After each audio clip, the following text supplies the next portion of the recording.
ওসমান হাদিরা মরে না, ওসমান হাদিরা মরে না।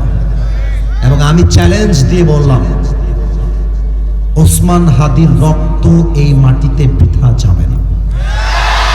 এবং আমি আর একটা চ্যালেঞ্জ দিলাম, যতক্ষণ পর্যন্ত ওসমান হাদির খুনিদেরকে ভারত থেকে ধরে এনে বিচার না করা হবে, বাংলার যুবকরা শান্তির ঘুম ঘুমাতে পারবে না।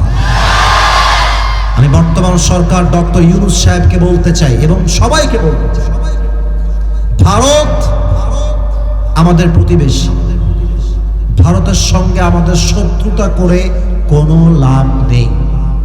কিন্তু ভারত যা করছে এটা কোনো বন্ধুর আচরণ, প্রতিবেশীর আচরণ হতে পারে না। অনেকে ঠিক বলতে ভয় পাচ্ছেন, আমি জানি, কিন্তু ভয় পান কিসের ভয়?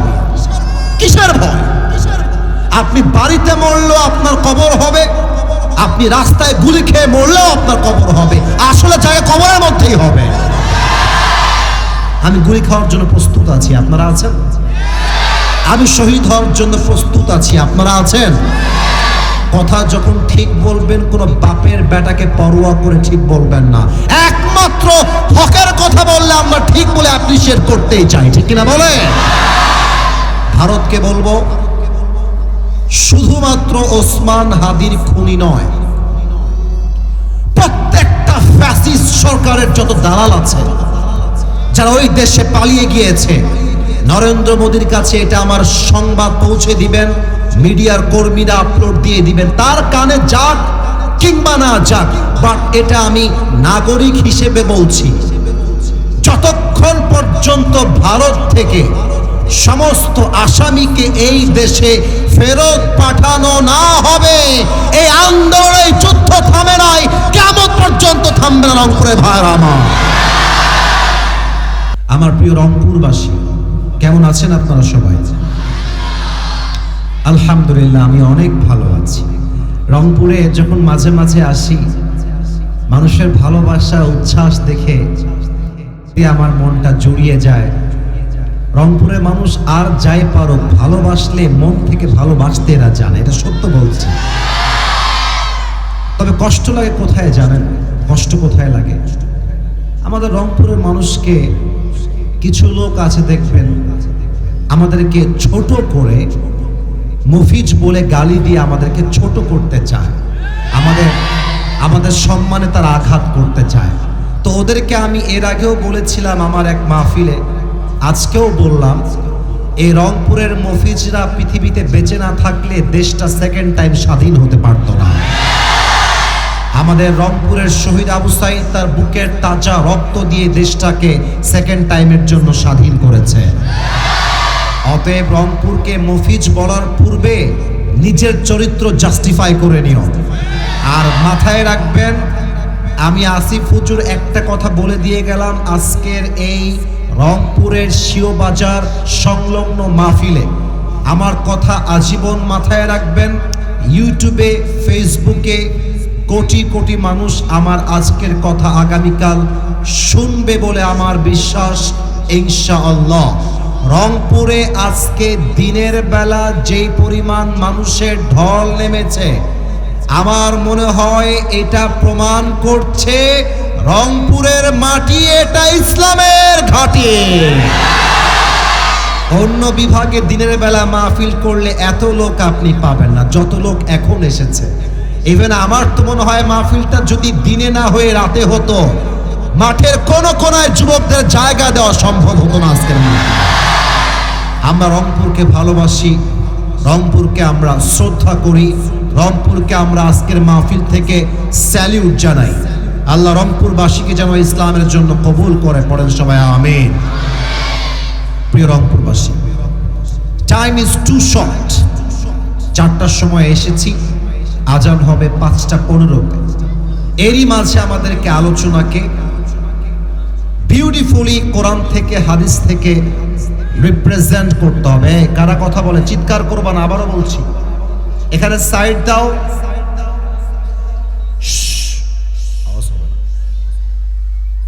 আমি অনেক অসুস্থ, বলতাম না, এই পরিবেশের জন্য বললাম। আমি সকালেও খাইনি, দুপুরেও খাইনি। আল্লাহর কসম, কোরআন আমার হাতে, আমি এক ঢোক পানি খাইছি জাস্ট এখানে এসে। That's it. ভাতও খাইনি, রুটিও খাইনি, বিস্কুটও খাইনি, কিছুই খাইনি। কেমনে খাবো বলেন? মানুষও ছাড়ে না, আমিও পারি না। কালকে 2টা মাহফিল করেছি, মানুষের ধাক্কা, ক্রাউডে আমার ফোনটা হারাই গেছে। কালকে মানুষের ধাক্কায় আমার জামার বোতাম সহ সব ছিঁড়ে গেছে। হাসতেছেন, আমি জানি কেন হাসতেছেন, কিন্তু একটা মানুষ, আমি একা। যদি 10,000 মানুষ আমাকে ঘিরে ধরে বলে আমি সেলফি তুলবো, আমি একা মানুষ কয়জন আবদার রাখবো বলেন? ফোনটা হারাই গেছে। কতবার বললাম ফোনটা কে পেয়েছো, ব্যাগ দাও। ফোনটা আমরা কালকে ব্যাগ পাই নাই। তো আমি বলেছি এটা আইফোন হওয়ার জন্য এটা খোঁজা খুবই ইজি। যুবকরা তোমরা জানো যে আইফোনের লোকেশনটা ট্র্যাক করা যায়। তবুও আমি এটাতে অ্যাকশনে যাই নাই, কারণ আমি ওই জেলার সম্মানটা রক্ষা করতে চেয়েছি। আমি বলেছি যে আমাকে ফোন ব্যাগ দিবে, তাকে আমি আইফোন আরো আপডেট কিনে দিব। কারণ ওই মাহফিলে আমার, ওই প্রোগ্রামে আমার ফোন যখন হারায়, ওই ফোনে আমার অনেক ডকুমেন্টস আছে প্রোগ্রামে। তো আমি বলে দিয়েছি, ভাই আমার, আপনারা আমাকে ব্যাগ দিয়ে দিবেন। এই জন্য আমি অনেক কষ্ট নিয়ে, অনেক অসুস্থ শরীর নিয়ে আপনাদের কাছে এসেছি। ডাক্তার বলেছে মাহফিল আপনার জন্য করা যাবে না, আপনার জীবনের রিস্কি হয়ে যাবে। আমার এত গলায় ব্যথা, এত জ্বর আমার গায়ে, তবু আপনাদেরকে পায়ে হাত ধরে আবদার রাখবো। আমি চিৎকার চেঁচামেচিতে কথা বলতে পারবো না। ভেরি ভেরি সফট মাইন্ডের মানুষ আমি। আমি নর্মাল কিছু কথা বলবো, কান দিয়ে নয়, কলিজা দিয়ে আমার কথাগুলো আপনাদেরকে শুনতে হবে। 3টা তাকবীর দিবেন, তাকবীর শেষ তাফসীর শুরু হবে। প্রথম তাকবীর দিবেন বিবাহিত ভাইয়েরা, দ্বিতীয় তাকবীর দিবেন আমার প্রিয় সিঙ্গেল ভাইয়েরা। যাদের বউ নাই তারা একবার, আর যাদের বউ আছে তারা একবার। দেখা যাক কার গায়ের জোর আজকের মাহফিলে কত বেশি। বিবাহিত ভাইয়েরা একটু কাশি দেন, মানুষ সম্মান রাখেন আপনারা। বিবাহিত ভাইয়েরা আমি বলবো লিল্লাহি তাকবীর, আপনারা বলবেন আল্লাহু আকবার। দেখা যাক কে কত নাম্বার বেশি পায়। বিবাহিত ভাইয়েরা লিল্লাহি তাকবীর। আপনারা নাম্বার পেয়েছেন মাত্র 55। এবার সিঙ্গেলদের পালা। সিঙ্গেল একটা কাশি মারো, দেখা যাক কারা কত নাম্বার পায়। সিঙ্গেল ভাইরা তাকবীর দাও, নারে তাকবীর। বিবাহিত ভাইরা আমাকে মাফ করে দিও। আজকে আমার সিঙ্গেল ভাইরা বলতে গেলে 90 নাম্বার বেশি পেয়ে পাস করেছে, ঠিক কিনা বলো? বউ নাই তো গায়ে অনেক জ্বালা। আমি আমার একটা মাহফিলে রংপুরে মজা করে বলেছিলাম, শীতকালে যার বউ নাই তার জীবনে কিছুই নাই। আর আমার তো মনে হয় যুবকদের চরিত্র ঠিক করার জন্য একমাত্র বিয়ে ছাড়া, বউ ছাড়া সেকেন্ড কোন অপশন বাংলার মাটিতে হতে পারে না। যুবক ভাইরা, আল্লাহ তুমি যুবকদেরকে নেককার দিনদার বউ দিয়ে দাও। পরের সবাই আমিন। যারা আমিন বলে নাই তারা কেউ বউ পাবে না। সিঙ্গেল ভাইরা জোরে সোরে বলো সবাই মিলে আমিন। এবার সবাই মিলে সিরিয়াস হয়ে তাকবীর দিবেন। তাকবীর শেষ সূরা ভিত্তিক তাফসীর হবে। সবাই একটা কাশি দেন। এবার কোনো ভাগাভাগি নেই, সবাই মিলে লিল্লাহি তাকবীর। আল কোরআনের আলো, আল হাদিসের আলো। কোরআন হাদিস যেখানে, আলেম ওলামা যেখানে, রংপুরবাসী যেখানে। মিডিয়াতে রেকর্ড হচ্ছে। আজকের ওয়াজ কিন্তু আজকে শেষ হবে তা নয়, কালকে কোটি কোটি মানুষ আপনাদের এই মাহফিলটা শুনবে। কথা যখন বলবেন, কথার সাউন্ডে যেন প্রমাণ হয়ে যায় আমার সামনে কোনো বিড়ালের বাচ্চা নয়, সব সিংহ পুরুষগুলো আমার মাহফিলে আজকে বসে আছে। আমি 1 থেকে 3 গুনবো। তাফসীর শুনবার জন্য মনটাকে একদম ক্লিয়ার করে ফেলবেন, আত্মাকে স্থির করে ফেলবেন। ডানে বামে কিয়ামত হয়ে গেলেও আপনার চোখ থাকবে একমাত্র আসিফ হুজুরের দিকে। আমি 1 থেকে 3 বলছি, পরিবেশ কোনো প্রকার কোনো ডান বাম দেখতে চাই না। 1, বামে কিন্তু তোমরা কথা বলছো, আমি আবারও বলছি, বামের যারা কথা বলছো ভদ্র ভাষায় কথা বোঝার চেষ্টা করো। আমি 1 থেকে 3 বলছি। 1, 2, কি তুমি দাঁত কালাও কিসের জন্য? ইসলামি করতে আসছো মাহফিলে? 3, বাস, মাফ চাচ্ছি, হাসাহাসি না, সিরিয়াস হও, সিরিয়াস। তাফসীরের সেন্ট্রাল থিম বা সাবজেক্ট ম্যাটার হচ্ছে সূরাতুল ইনফিতার। লেটস রিপিট अगेन, আবার বলছি, সূরাতুল ইনফিতার।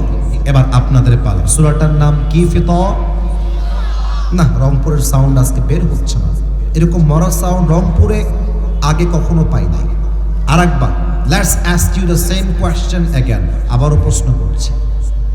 সূরাটার নাম হচ্ছে সূরাতুল ইনফিতার। বলেন সবাই, কি ফিতার? সূরাটা যেই পারায় আছে, পারাটার নাম হচ্ছে 30 নাম্বার পারা। বলেন সবাই, কত নাম্বার পারা? এই তো আমার আব্বাজানরাও কথা বলা শুরু করেছে। এই সূরার আয়াত সংখ্যা হচ্ছে মোট 19টা। বলেন সবাই, কয়টা? এই সূরার রুকু সংখ্যা হচ্ছে 1টা। বলেন সবাই, কয়টা? যে কোনো সূরার তাফসীরকে যদি আপনি রিপ্রেজেন্ট করতে চান, 5টা বিষয়ে ইউ মাস্ট টক অ্যাবাউট। 5টা বিষয় কথা আপনার বলতে হবে। Number 1, what is the central theme or subject matter of this surah? এই সূরার আলোচ্য বিষয় কি, এটা আপনাকে জানতে হবে। Secondly, you have to know what is the background of this surah. এই সূরাটা কখন নাজিল হয়েছে, কোন প্রেক্ষাপটে নাজিল হয়েছে, এটা আপনাকে সেকেন্ডলি জানতে হবে। Number 3, you have to know the translation of all the verses of the surah. আপনাকে জানতে হবে প্রত্যেকটা আয়াতের তরজমা কি, সাবলীল ভাষায় আপনাকে তরজমা বুঝতে হবে। Number 4, you have to know the explanation. আপনাকে ব্যাখ্যা জানতে হবে। 5 number, you have to know what is the lesson that you have got from this surah. এই ব্যাখ্যা পড়ে, এই সূরার ব্যাখ্যা জেনে আপনি কি কি শিক্ষা পেয়েছেন, এই শিক্ষা যদি জানতে পারেন, যে কোনো সূরার তাফসীর করা তারপরেই সম্পূর্ণ হবে। যদি কোনো একটা পয়েন্ট মিস হয়ে যায়, তবে কোনো সূরার তাফসীর সম্পূর্ণ করাটা সম্ভব হবে না। সো আমি পার্ট টু পার্ট তাফসীর করতে চাই। প্রথমে বলতে চাই এই সূরার আলোচ্য বিষয়, সেন্ট্রাল থিম। এই সূরার আলোচ্য বিষয় হচ্ছে reality of the day of judgement. কিয়ামতের দিন কি হবে, মানুষগুলো কেমন করবে, কিয়ামতের দিন মানুষের অবস্থা কেমন হবে, এই পৃথিবী কেমন হবে, পাহাড়গুলোর কি হবে, রংপুরে এত বিশাল বড় বড় টাওয়ার, বিল্ডিং, ফ্ল্যাট, কিয়ামতের দিন কি হবে, এই সবে এই পুরোর একটা ব্যাখ্যা সূরা ইনফিতারে আল্লাহ তাআলা স্পেশালি আমাদের জন্য পাই টু পাই ব্যাখ্যা হিসেবে নাজিল করেছে। সুবহানাল্লাহ পড়বেন না আপনারা সবাই? মাশাআল্লাহ। এই সূরার ব্যাকগ্রাউন্ড কি, শানে নুজুল কি, কেন নাজিল হয়েছে, কোন প্রেক্ষাপটে নাজিল হয়েছে, এটা বুঝতে হবে। আল্লাহ রাসূল সাল্লাল্লাহু আলাইহি ওয়াসাল্লাম মক্কায় যখন দাওয়াতি কাজ শুরু করলেন, অনেক কাফেররা কালেমা পড়ে মুসলমান হয়ে গেল, অনেক মুসলমানরা আল্লাহর ঘনিষ্ঠ বান্দা হয়ে গেল। ইভেন এমন একটা পর্যায়ে আসলো যে কালেমার পতাকা উড়ে যাবে যাবে ভাব, অনেকে কালেমা পড়ে মুসলমান হয়ে গেছে। কিন্তু তার কিছুদিন পরে দেখা গেল অনেকের পরিবর্তন হওয়া শুরু করেছে, এমন ভাবে যে তারা বলতে শুরু করেছে কিয়ামত বলতে কিছু নাই, this is the last life, এটাই হচ্ছে আসল জীবন, এটাই শেষ জীবন, ডু ফুর্তি, no tension. I repeat again, কাফেররা বলতে শুরু করলো কিয়ামত বলতে কিছু নেই, কবর বলতে কিছু নেই, আখিরাত বলতে কিছু নেই, দুনিয়াটাই হচ্ছে আসল জীবন, যা করতে চাই করো, কোনো হিসাব তোমার কিয়ামতের দিবসে হবে না। নাউজুবিল্লাহ বলবেন না আপনারা সবাই? আল্লাহ রাব্বুল আলামিন কাফেরদেরকে কিয়ামত স্মরণ করাবার জন্য, পরকাল যে সত্য, ইট উইল মাস্ট হ্যাপেন, এটা যে হবেই, এটা স্মরণ করবার জন্য আল্লাহ তাআলা সূরা ইনফিতারটা নাজিল করলেন। এবার একটা প্রশ্ন করছি রংপুরবাসীর কাছে, কে উঠে যায় ওইটা? 1 নাম্বার? আরে বেটা যুবক মানুষ, 1 নাম্বার তো 1 ঘন্টা কেন 10 ঘন্টা চাপায় রাখা যাবে যুবক ভাইরা, তাই না বলো? চিন্তা করেছেন 1 নাম্বারের চাপ, বসো বসো, নতুন নতুন নতুন, বসো বসো বসো বসো। চিন্তা করতে পারেন, ঠাস করে উঠে গেছে, আমার চোখ ভাগ্য ভালো পড়ে গেছে। কেউ যদি উঠে যায়, ও লুঙ্গিটা টান দিয়ে ধরে বসায় দেওয়া লাগে, তবে লুঙ্গি যেন খুলে না যায়, খবরদার। আর যে উঠে যাবে ওই শালা জীবনেও বউ পাবে না। মজা করলাম, এটাকে সিরিয়াসলি নেবেন না, খবরদার। আসিফ হুজুর 1 ঘন্টার জন্য এসেছে, একটা টাইম নষ্ট হবে না, পুরো টাইমটা আমরা কোরআন থেকে ওয়াজ শুনতে চাই, ঠিক কিনা বলে? এবার একটা প্রশ্ন করছি, সবাইকে উত্তর দেন। আমি কিয়ামত কতটা কাছে, কবর কতটা কাছে একটু স্মরণ করাতে চাই, জাস্ট, যেটা এই আয়াতের আসল উদ্দেশ্য। আপনারা বগুড়া জেলা নাম শুনেছেন? কথা না বললে ওয়াজটা জমবে না তো, নাম শুনেছেন সবাই? বগুড়া জেলা রাজশাহী বিভাগের একটা অন্যতম জেলা। আর একটা জেলার নাম বলছি, দেখা যাক আপনারা শুনেছেন কিনা। নওগাঁ জেলা নামে একটা জেলা রাজশাহীতে আছে, নাম শুনেছেন সবাই? নওগাঁর মাহফিল আমার একটা ছিল, মাহফিল করে যাওয়ার সময় বিশ্ব রোড, যেই বাইপাস রোড, যুবকরাও বুঝবেন, মুরব্বীরাও বুঝবেন, look at my right hand, আমার ডান হাতটা একটু খেয়াল করবেন, কাউকে হাত তুলতে হবে না, আমার হাতটা খেয়াল করবেন। এটা হচ্ছে ক্লিন রোড, রাস্তায় কোনো ভাঙা নেই, কিন্তু দেখবেন মাঝে মাঝে বিভিন্ন মোড়ে মোড়ে রোডের উপরে বিভিন্ন স্পিড ব্রেকার দেওয়া থাকে, উঁচু উঁচু। কথা কি এবার বলেন, বোঝা যায় নাকি যায়? স্পিড ব্রেকার, যেন মানুষ গাড়িটা স্লো করে। আমাদের ড্রাইভার সাহেব রাত অন্ধকার হওয়ার জন্য ওই স্পিড ব্রেকার কিংবা ব্রিজের উঁচু জায়গাটা দেখে না, দেখতে পায় না রাতের জন্য। ঠাস করে দেখেছে, গাড়ি ব্রেক মেরেছে, গাড়ি উঁচুতে এভাবে উড়ে গিয়ে নিচে পড়েছে। তো যখন গাড়িটা উঁচুতে ছিল, উড়ে যাওয়া যাওয়া ভাব, এমন ভাবে উঠেছে যে উল্টায় গেলেই আমরা শেষ।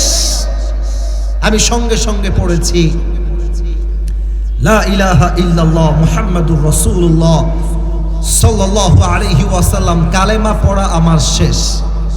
আমি ওই সময় মনে মনে ভাবলাম, আহা, সূরা ইনফিতার তো এটাই আমাদেরকে বোঝায়।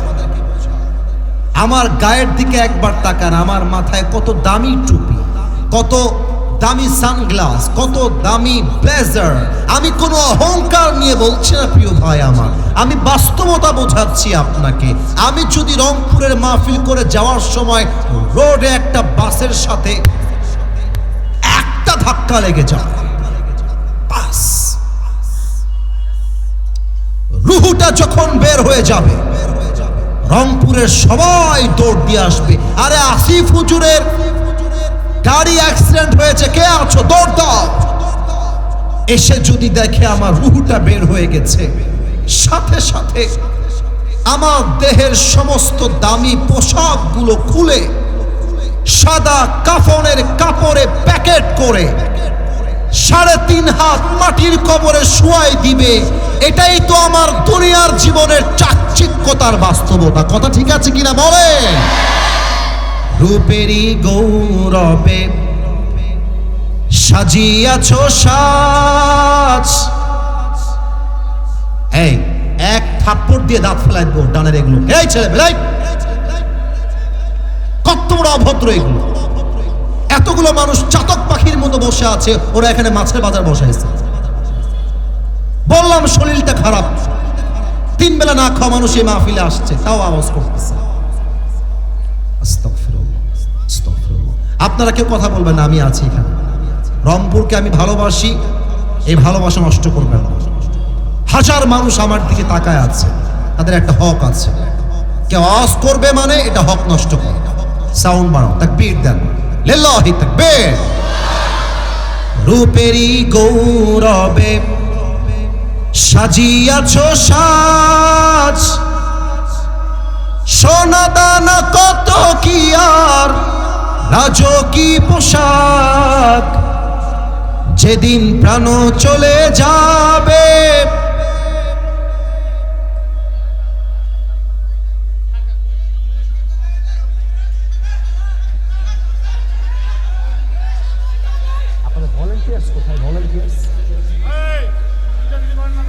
আপনাদের ভলান্টিয়ার্স কোথায়? আশ্চর্য হয়ে গেলাম। কালকের মাহফিল এর চাইতে 4 গুণ বড়, এরকম আওয়াজ পাইনি। আর রংপুরের মানুষ তো আমরা অভদ্র ঘরের মানুষ নই, আমরা সবাই ভদ্র ঘরের সন্তান এখানে বসে আছি। তো বারবার আওয়াজ কেন? জায়গা না পেলে ওখানে গিয়ে বসে যাও। এটা গজল গাইতেছি কিয়ামতকে স্মরণ করবার জন্য, গজলটাও গাইতে দিব। যাই হোক, আমি আমার তাফসীরটা সামনে এগিয়ে নিয়ে যাই। অতএব এই সূরাটা আমাদেরকে স্মরণ করিয়ে দিচ্ছে মৃত্যু আমাদের অনেক কাছে, কিয়ামত আমাদের অনেক কাছে। এবার আসুন আমরা আসল তাফসীরে ঢুকে যাই। আমি তেলাওয়াত করছি, অন্তত পক্ষে তেলাওয়াতের সময় কোনো আওয়াজ করবেন না। আল্লাহর কোরআন তেলাওয়াত করলে ফাইদা কুরিআল কোরআন ফাসতামিউ লাহু ওয়া আনসিতু লাআল্লাকুম তুরহামুন, চুপচাপ শুনুন। আউযু বিল্লাহি মিনাশ শাইতানির রাজীম। إذا السماء انفطرت. Allah says in this ayah, when the sky is placed open, যেদিন আকাশটা ভেঙে বিদীর্ণ হয়ে যায়। وإذا الكواكب انتثرت, when the stars fall away, তারকাগুলো বিক্ষিপ্ত হয়ে দুনিয়ার দিকে ছিটকে ছিটকে পড়তে। Now look at this paper, এই কাগজটার দিকে সবাই তাকান, আমাকে উত্তর দেন, কাগজটা কি দেখা যায় নাকি যায় না? আমি ছোট্ট একটা অভিনয় করছি, এই অভিনয়টা আয়াতের ব্যাখ্যা বোঝাবার স্বার্থে করছি। Look at this paper, কাগজটা সবাই দেখবেন যদি আয়াতের ব্যাখ্যা বুঝতে চান। আচ্ছা, একটা প্রশ্ন করে ফেলি এর মাঝে। তাসবিহ যে আমরা পড়ি সুবহানাল্লাহ, আলহামদুলিল্লাহ, লা ইলাহা ইল্লাল্লাহ, আল্লাহু আকবার, এই তাসবিহতে ছোট্ট ছোট্ট দানা। রংপুরবাসী আওয়াজ যেন আসতে না আসে। তাসবিহ যখন আমরা গুনি 1 2 3 4, তাসবিহতে ছোট ছোট দানা। বলেন তো সবাই, আছে না নাই? আর একটা এক্সাম্পল দেই, এটা যুবকরা হয়তো ভালো চিনবে। তোমরা কি কখনো ম্যাজিক বল দেখেছো? ম্যাজিক বল, আমি স্কুলে থাকতে ম্যাজিক বল নিয়ে অনেক খেলতাম। তো আমার উদ্দেশ্য ছোটবেলায় কথা বলা নয়, উদ্দেশ্য আয়াতটা ব্যাখ্যা করা। এটা আমার বিছানার চাদর, আমার বাড়ির বিছানার চাদর। মনে করেন আমি এখানে 100 তসবিহ এর দানা খুলে রেখে দিয়েছি, খুলে, সুতায় বাঁধা নেই, খুলে রাখা আছে। অথবা এখানে আমি 50 থেকে 60টা পিং পং বল অথবা ম্যাজিক বল রেখে দিয়েছি। রাত বাজে 2টা, বাহির থেকে আসছি, বাসায় ঘুমাবো। লাইটটা অফ ছিল, টের পায় নাই বিছানায় কি রাখা আছে। বিছানা ঝাড়া দেওয়ার জন্য বিছানার এক প্রান্ত থেকে ধরে জাস্ট চাদরটাকে আমি একটা ঝাঁকি মেরেছি এইভাবে।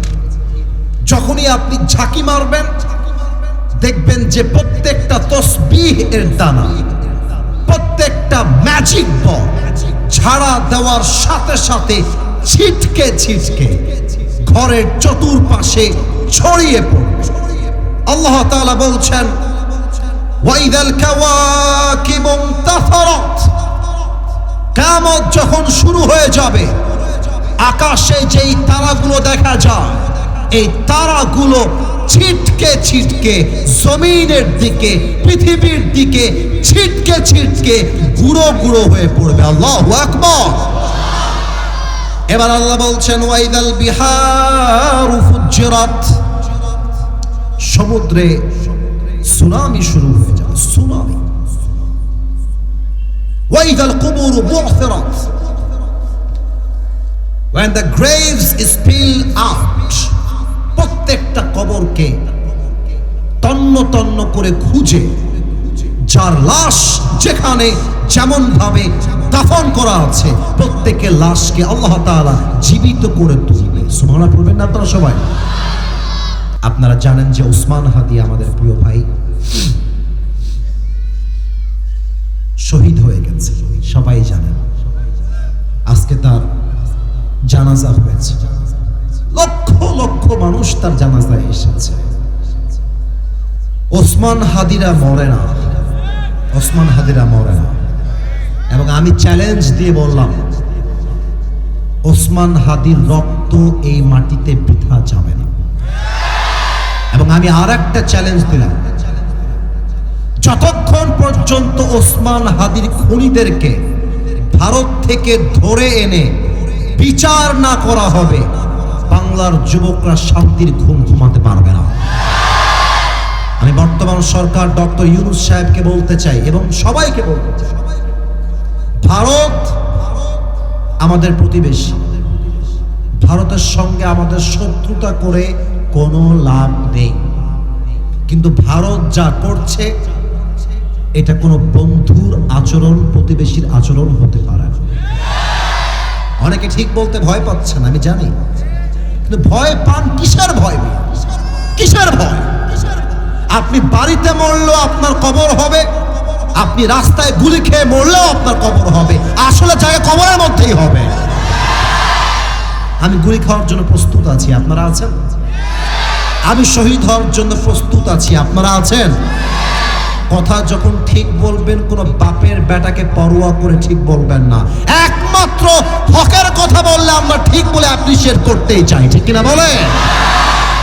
ভারতকে বলবো শুধুমাত্র ওসমান হাদির খুনি নয়, প্রত্যেকটা ফ্যাসিস্ট সরকারের যত দালাল আছে যারা ওই দেশে পালিয়ে গিয়েছে, নরেন্দ্র মোদীর কাছে এটা আমার সংবাদ পৌঁছে দিবেন, মিডিয়ার কর্মীরা আপলোড দিয়ে দিবেন, তার কানে যাক কিংবা না যাক, বাট এটা আমি নাগরিক হিসেবে বলছি, যতক্ষণ পর্যন্ত ভারত থেকে সমস্ত আসামিকে এই দেশে ফেরত পাঠানো না হবে এই আন্দোলন, এই যুদ্ধ থামে নাই, কিয়ামত পর্যন্ত থামবে না রংপুরে ভাইরা আমার।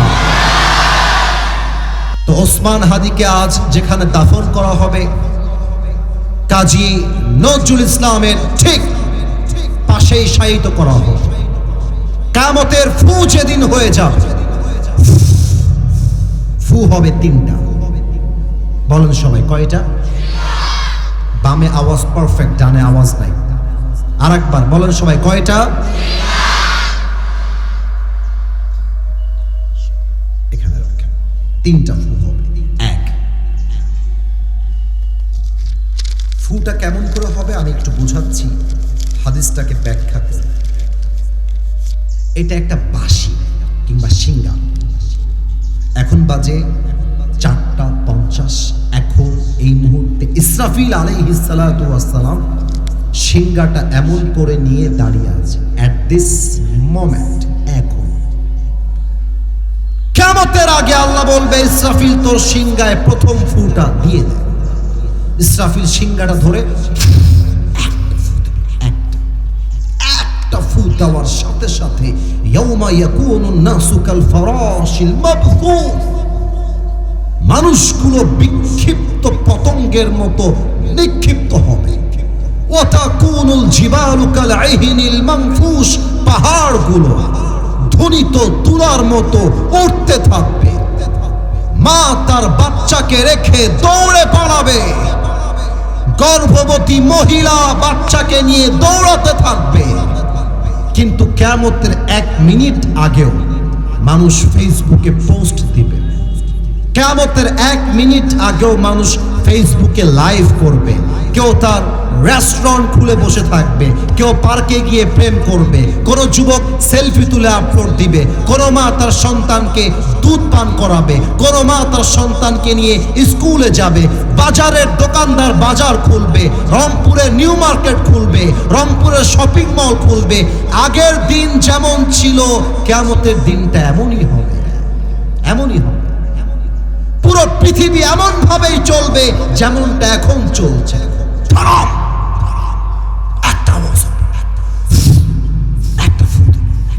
পুরো পৃথিবী ধ্বংসলীলা শুরু হয়ে যাবে, পুরো পৃথিবীর বিল্ডিং গুলো ভেঙে চূর্ণ বিচূর্ণ হয়ে যাবে, পাহাড়গুলো ধ্বনিত তুলার মতো হাওয়াতে উঠতে থাকবে। আল্লাহ বলবে ইসরাফিল আর একটা ফু দে, 2 নাম্বার। ইসরাফিল সিংহাটা ধরে 2 নাম্বার ফু দিবে, 2 নাম্বার নাফাতুস সাইক। ফুটা দেওয়ার সাথে সাথে যেখানে যে মানুষ আছে, সুন্দরবনে যে বাঘ আছে, ভাল্লুক আছে, আফ্রিকার অ্যামাজন জঙ্গল যত প্রাণী আছে, যত জায়গায় যত মানুষ আছে, একটা ফু দিবে সব মরে জায়গায় শেষ হয়ে যাবে। একটা ফু, একটা ফু। আল্লাহ বলবে ইয়া মালাকাল মাউত আখবিরনি মাইয়াবকা, মালাকুল মউত আমাকে জবাব দে, দুনিয়াতে আর কে বাকি আছে? মালাকুল মউত বলবে আল্লাহ কেউ বাকি নাই, মানুষ নাই, জিন নাই, ফেরেশতা নাই, পশু নাই, প্রাণী নাই, বাঘ নাই, ভাল্লুক নাই, পাখি নাই, কেউ নাই, একমাত্র তুমি আছো, আমি আছি, ইসরাফিল আছে, মিকাইল আছে, জিব্রাইল আছে। এই 3 কলিগ ছাড়া, তুমি ছাড়া nobody left in this world, পৃথিবীতে আর কেউ বাকি নেই। আল্লাহ বলবে তাই নাকি? এবার যাও, ইসরাফিল, মিকাইল, জিব্রাইল 3 জনের রূহ কবজ করে আমার কাছে, 3 জনকে মেরে মালাকুল মউত আল্লাহর আরশে চলে যাবে। আল্লাহ শেষ। ইসরাফিলও নেই, জিব্রাইলও নেই, মিকাইলও নেই। ইয়া মালাকাল মউত আখবিরনি মাইয়াবকা, কে বাকি বল? এবার মালাকুল মউত থরথর করে কাঁপবে। আল্লাহ কে বাকি মানে? একমাত্র আমি বাকি আছি, আর তুমি, আর কেউ নাই তো। আল্লাহ বলে মালাকুল মউত এবার তুই মরে যা, মত মরে যা। মালাকুল মউত থরথর করে কাঁপবে, আল্লাহকে বলবে আল্লাহ আমি কেন মরবো? আমি না সবাইকে মারলাম, আমার কাজ না রূহ কবজ করা, আমি কেন মরে যাব? আল্লাহ আল্লাহ বলবে কুল্লু নাফসিন যায়িকাতুল মাউত, everybody has to take the test of death. প্রতিটা মানুষকেই মৃত্যুর স্বাদ গ্রহণ করতে হবে, প্রতিটা প্রাণীকে মৃত্যুর স্বাদ গ্রহণ করতে হবে, মরে যা। মালাকুল মউত বলার সাথে সাথে আল্লাহর সামনে মারা যাবে। এবার আল্লাহ একটা জবাব দিবে, চিৎকার দিয়ে আওয়াজ দিবে, প্রশ্ন করবে। আল্লাহ এবার পুরো পৃথিবীর দিকে চিৎকার দিয়ে প্রশ্ন করবেন, লিমানিল মুলকুল ইয়াউম, who belongs the kingdom today? যারা বাংলাদেশকে নিয়ে বলতে এটা আমার বাপের মাটি, এটা আমার দাদার মাটি, এইটা আমার বাড়ি, এইটা আমার ঘর, এইটা আমার ক্ষমতা, এইটা আমার পার্লামেন্ট, কোথায় তোর ক্ষমতা? কে আছিস? ডোনাল্ড ট্রাম্প কোথায়? ভ্লাদিমির পুতিন কোথায়? শেখ হাসিনা কোথায়? ইলন মাস্ক কোথায়? আয় আমার সামনে, কে আছিস? আজকে রাজত্ব কার? দাঁড়িয়ে যা, জবাব দেওয়ার জন্য কেউ বাকি থাকবে, সব শেষ। আল্লাহ নিজেই তার নিজের প্রশ্নের উত্তর দিবেন। আল্লাহ বলবেন লিল্লাহিল ওয়াহিদিল কাহ্হার। আজকের দিনের রাজত্ব মহারাগে রাগান্বিত একমাত্র আমি আল্লাহর জন্য, আর কারো রাজত্ব আমি আল্লাহর সামনে টিকতে পারে না। আল্লাহু আকবার। কেউ থাকবে না। এবার আল্লাহ ইসরাফিলকে বলবে, ইসরাফিল উঠে যাও। ইসরাফিল দাঁড়িয়ে যাও। দাঁড়িয়ে বলবে, আল্লাহ কি করতে হবে আমাকে বলো। আল্লাহ বলবে, ইসরাফিল তোমার তো ফু হয়েছে 2টা, রংপুরবাসী বাকি আছে কয়টা? আসতে বললেন কেন? জোরে বলেন কয়টা? বলবে দাও, ফু দাও। 3 নাম্বার একটা ফু দিবে। 3 নাম্বার আদম থেকে শুরু করে নিয়ে কিয়ামত পর্যন্ত যত মানুষ, রংপুরের কবরস্থানে যে কবরস্থান আছে, দিনাজপুরের কবরস্থানে যে কবর আছে, কুড়িগ্রাম, ঠাকুরগাঁও, নীলফামারী, যেখানে যে কবর যেভাবে দাফন করা হয়েছে, প্রত্যেকটা মানুষকে ফু দেওয়ার মাধ্যমে আবার কিয়ামতের দিন দাঁড় করায় দিবে একজন। বলেন সবাই তিনি কে? আপনারা খেয়াল করছেন যে অন্ধকার হওয়া শুরু হয়েছে, কিন্তু আমার একটা দাবি আছে। এসেছি 4টার সময়, বাজে 5টা।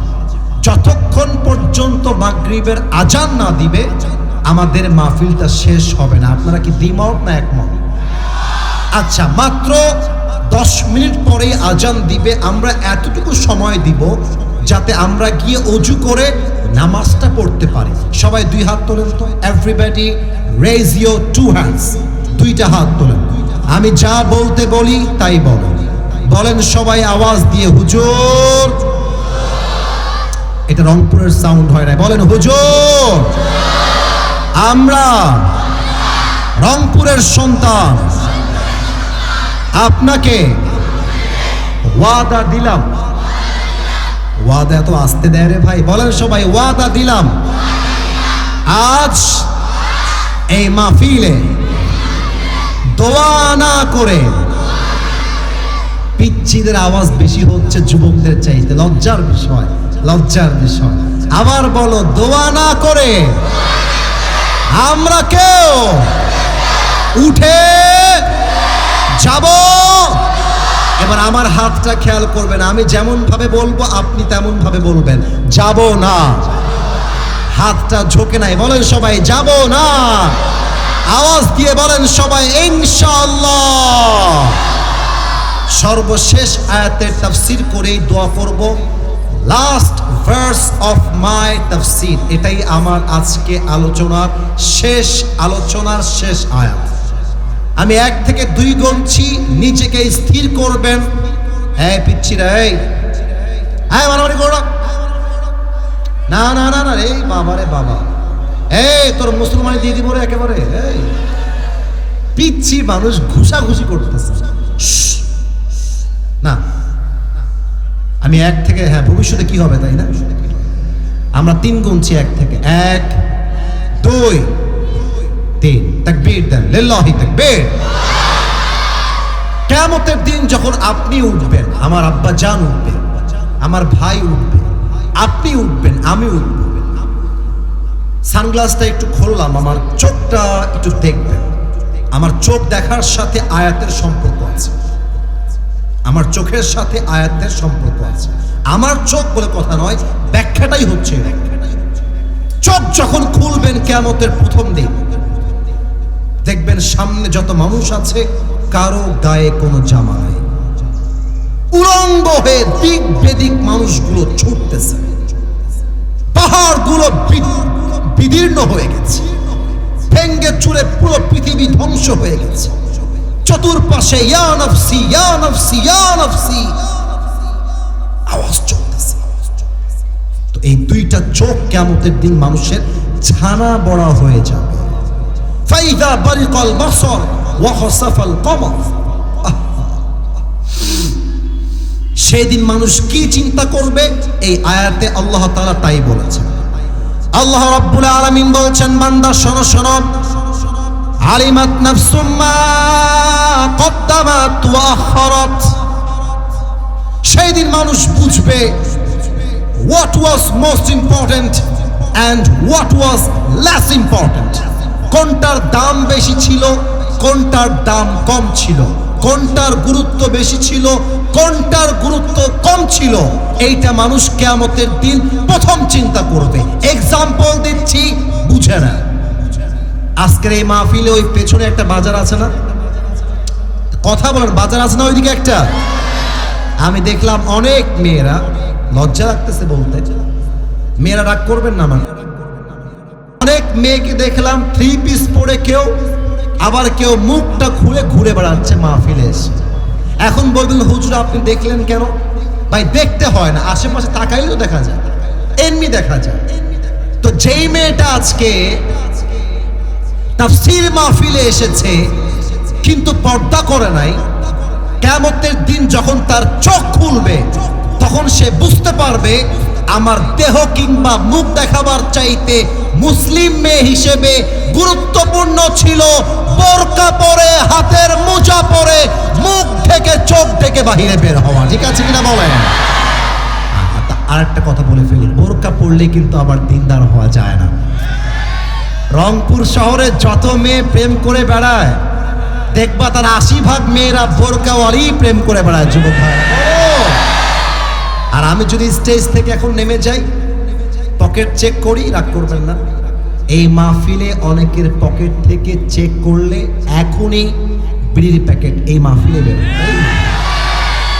মাহফিলটা শেষ করে জাস্ট যাবে, আমি নিয়ে চোখে দেখেছি। সেই দিন মাহফিল ছিল কোন জেলায় বললে আপনাদের গায়ে লেগে যাবে, তাই বলবো না। মাহফিল শেষ করার পরে যখন বের হলাম, মুরব্বি চাচা বিড়ি টানতেছে, বলছে হুজুর মুরব্বি। আর একদিন আর একটা কথা বলি, মাহফিল শেষ করে বের হতে পারি নাই, জাস্ট গাড়িতে উঠেছি, সামনে যাব, সামনে ভ্যানে যেই কয়টা বসে আছে তার প্রায় ছেলে পেলে বিড়ি খাইতেছে বসে বসে। তার মানে কি, আমি যদি নেমে গিয়ে মোবাইল ফোনটা চেক করি যুবকদের, এবার যুবকদের গায়ে লেগে যাবে। আমি বলছি শোনো, এখানে এমনও যুবক আছে যার মোবাইল ফোনটা চেক করলে এখন এই মুহূর্তে অনেক উলঙ্গ নারীর ভিডিও ছবি খুঁজে পাওয়া যাবে। অনেক যুবকের ফোন চেক করলে তার গার্লফ্রেন্ডের ছবি খুঁজে পাওয়া যাবে, যুবক ভাইরা বলো। আবার অনেক এখানে বসেও আছে যে এই মাহফিলে বসে তার গার্লফ্রেন্ডকে মেসেঞ্জারে মেসেজে রিপ্লাই করেছে। কিয়ামতের দিন সে বলবে আহা, হ্যাঁ হাসবেন না, এবার সিরিয়াস হয়েছে। কিয়ামতের দিন আফসোস করবে, ইস যদি আমি কিয়ামতটা সেই দিন ওয়াজ শুনে বুঝে আসতে পারতাম, আমি যদি হারাম রিলেশনশিপটা ছাড়তে পারতাম, তবে আজকে আমার কিয়ামতের এই কঠিন দিনে ইয়া নাফসি বলতে হতো না। আমার দিকে তাকান তো, এইটা আমার মুখে কি না, আওয়াজটা রংপুরের হয় না, এটার নাম কি রে ভাই? কেউ পাম দিবেন না, যা বলবেন সত্য। এই যুবকরা, মুরব্বীরা বলেন তো, আমি চাইলে দাড়িটা ক্লিন শেভ করতে পারতাম না আজকে? পারতাম তো, বলেন না পারতাম কি পারতাম না বলেন? দাড়ি যে আমি রেখেছি আমাকে দেখতে আনস্মার্ট লাগতেছে, খ্যাত লাগতেছে? কিছু মেয়ে আছে দেখবা দাড়ি দেখলে গায়ের মধ্যে চুলকানি শুরু হয়ে যায়।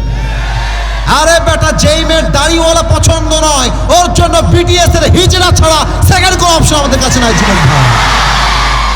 যে যুবকরা আজকে মেয়েদের জন্য দাড়ি কাটছো, কিয়ামতের দিন প্রথম আফসোস হবে, ইস রে যদি অমক মেয়ের চিন্তা বাদ দিয়ে নবীর সুন্নত অনুযায়ী দাড়ি রাখতে পারতাম, আজকে আমার আফসোস করতে হতো না। এবং আমি বলতে বাধ্য হচ্ছি, তুমি যদি দাড়ি রেখে দাও, টিকটকার মেয়ে সব পালিয়ে যাবে, দিনদার মেয়ে তোমাকে জামাই হিসেবে গ্রহণ করবে, ঠিক কিনা বলো?